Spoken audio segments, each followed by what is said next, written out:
I remember the first time that I spoke at the Grand Hyatt in Melbourne. It's a massive room, 26 feet high the roof is, and the stage is about 4 feet tall.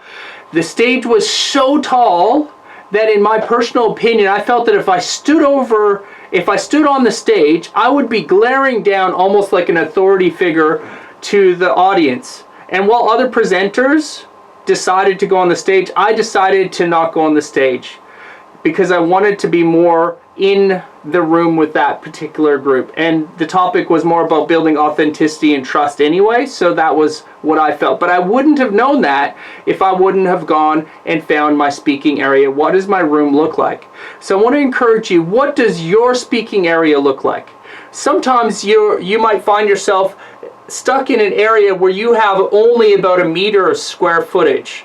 That's not very much, but you can still use that space. Maybe you're behind a lectern, maybe you have a laptop in front of you.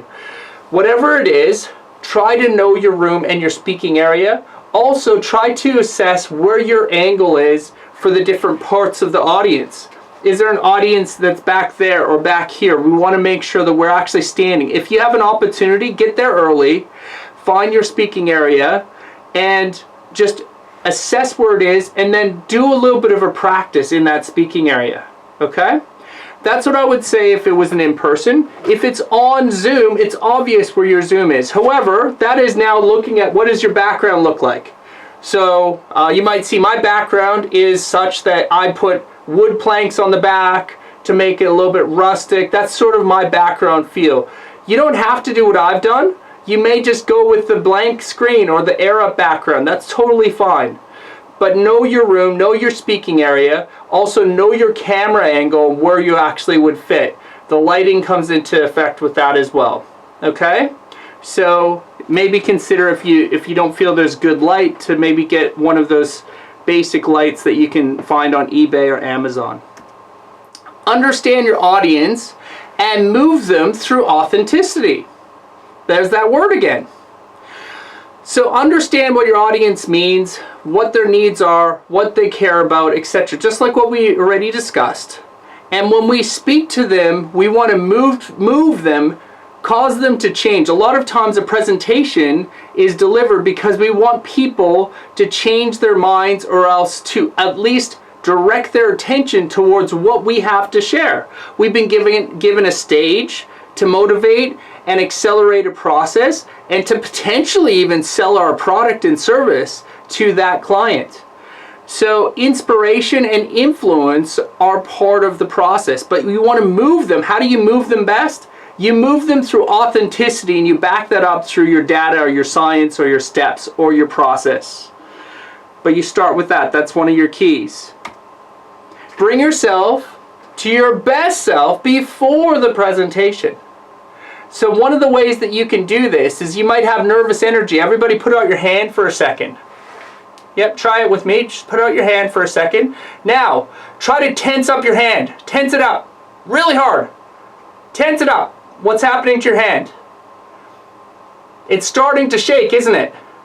You have that. That's energy. That's energy. That's nervous. Now relax your hand. Okay. We want to, as much as possible, come to a place where we're relaxed. When we have tense, nervous energy, of course we're going to start to shake. But guess what the other part is? Usually, the audience won't pick up as much as what you think they pick up when it comes to your nervous energy. Do you know that?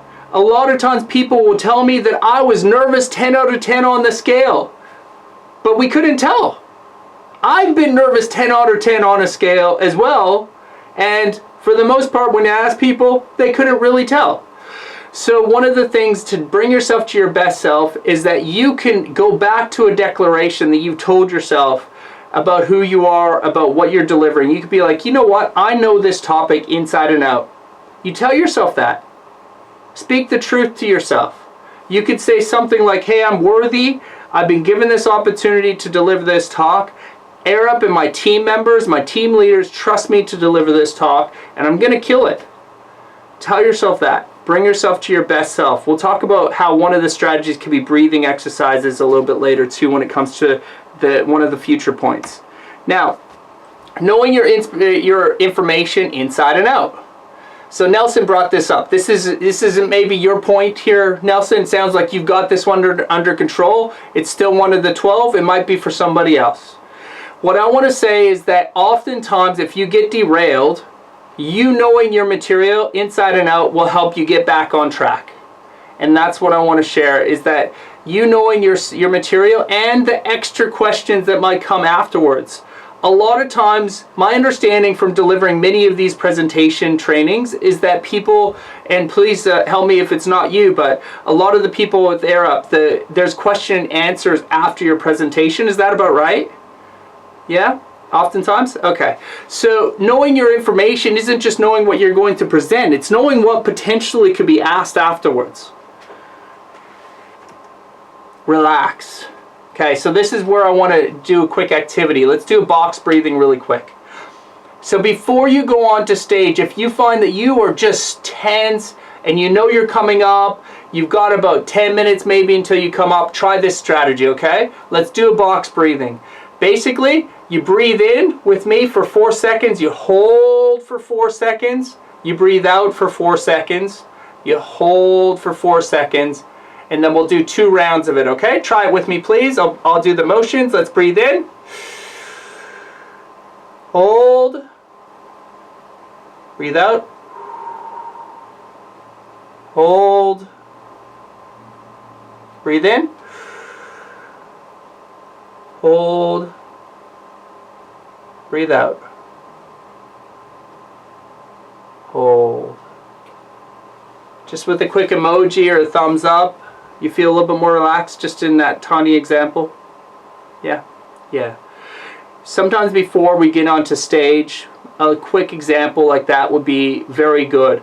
Now, if you're in the middle of a presentation, often the reaction is to speak faster, to try to get ourselves in front of the pace, if you will, to just get it over and done with. Pause. Breathe. Think about your next line in your head. Say your next line in verbally. Just slow down your pace. Is that helpful for somebody? Yeah? Excellent.